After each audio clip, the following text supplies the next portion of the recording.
Chemtrails over American skies. Are they part of some secret government program to control the weather or influence the minds of our citizenry? Conspiracy theory or reality? Health and Human Services Secretary Robert F. Kennedy Jr. was asked about chemtrails on a recent Dr. Phil show.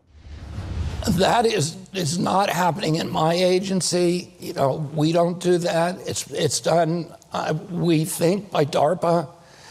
And a lot of it now is coming out of the jet fuel. Yes, so, sir. you know, those materials are put in jet fuel. I'm going to do everything in my power to stop it. Joining us with more is geologist Gregory Wrightstone, Executive Director of the CO2 Coalition and author of the book, A Very Convenient Warming: How Modest Warming and More CO2 Are Benefiting Humanity.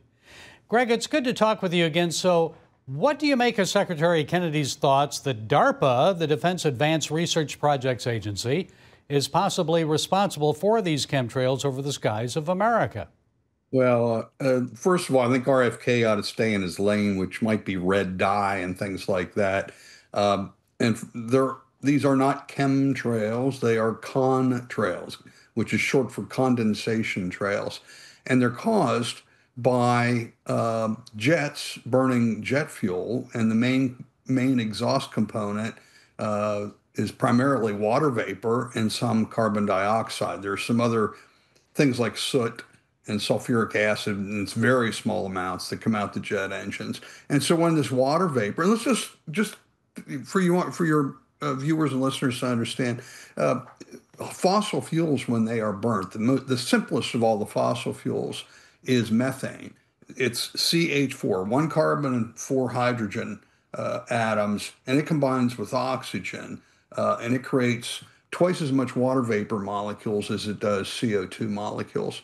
And so when you're burning jet fuel, this condensation, this water vapor, bear in mind, these are usually flying at 40,000, 30,000 feet. The temperature there is usually less than 40 degrees Fahrenheit below zero. So it's super cold.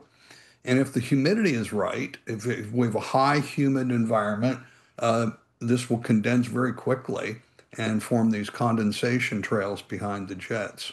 And during low water vapor or low humidity, contrails just do not form.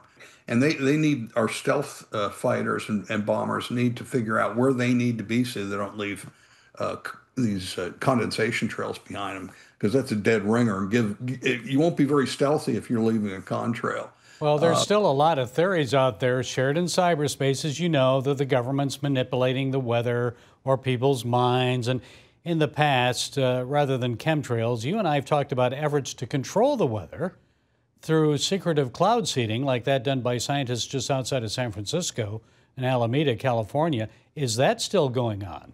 No, they put the kibosh to that right away. People, you know, have small scale experiments like the one you mentioned. Have they occurred? Yeah, but this is not an ongoing project. According to RFK, they're putting chemicals in the jet fuel. Let me ask you, Gary, if you're the CEO of Delta or Southwest, and you found out anything other than just straight jet fuel was going into your air jet, the jets, it would be. I mean, that's a jailable offense. It's junk science. I'm sorry. You're going to have a lot of your people are going to be screaming at me right now. But well, let's talk about some more junk science. Another hurricane season starting. NOAA, the National Oceanic and Atmospheric Administration, predicts another above normal season with 3 to 5 major hurricanes. And I'm sure many climate scientists and members of the media will tell us this is all because of climate change. Hurricanes are more frequent, more intense. What say you? That's simply false. And we can look at this. We can tell that the hurricanes are definitely not increasing. A slight case can be made. There's been a slight decline. And we can take the best way to measure hurricanes are to measure landfalling hurricanes across North America. And because we know every single landfalling hurricane's made landfall in North America going back to 1850. And that's because they're so hard to miss. If it makes landfall, we know about it. And we can look at those. We see a slight decline in landfalling hurricanes. And according to NOAA, their top expert a few years ago, Christopher Landsea, what a great name for a hurricane expert, Landsea, almost as good as a geologist named Wrightstone. But according to him, there might have been a 1% increase in hurricane intensity. Well, let me ask you, Gary, if you're at Naples, Florida, and you get hit by a hurricane, are you going to, the 1% increase, are you going to be able to tell the difference between 134 and 135 miles an hour? I don't think so. And so this is beyond their ability to calculate. And we also, they talk about tornadoes, the biggest ones, the EF3, EF4, EF5 tornadoes, they're the big ones. And again, we have data going back many decades on these, and they have definitely been in decline.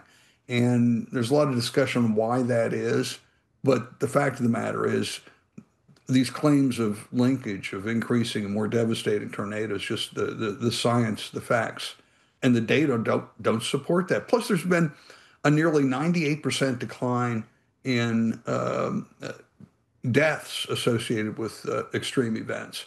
And that goes back to 1900. So we should celebrate. A lot of that has to do, though, with better warning systems. You know, there's a hurricane coming and it's going to hit in 3 days. You better get out of there, and people do. Or that there's a tornado that go to your basement now. So these warning systems are a big advance to help save lives.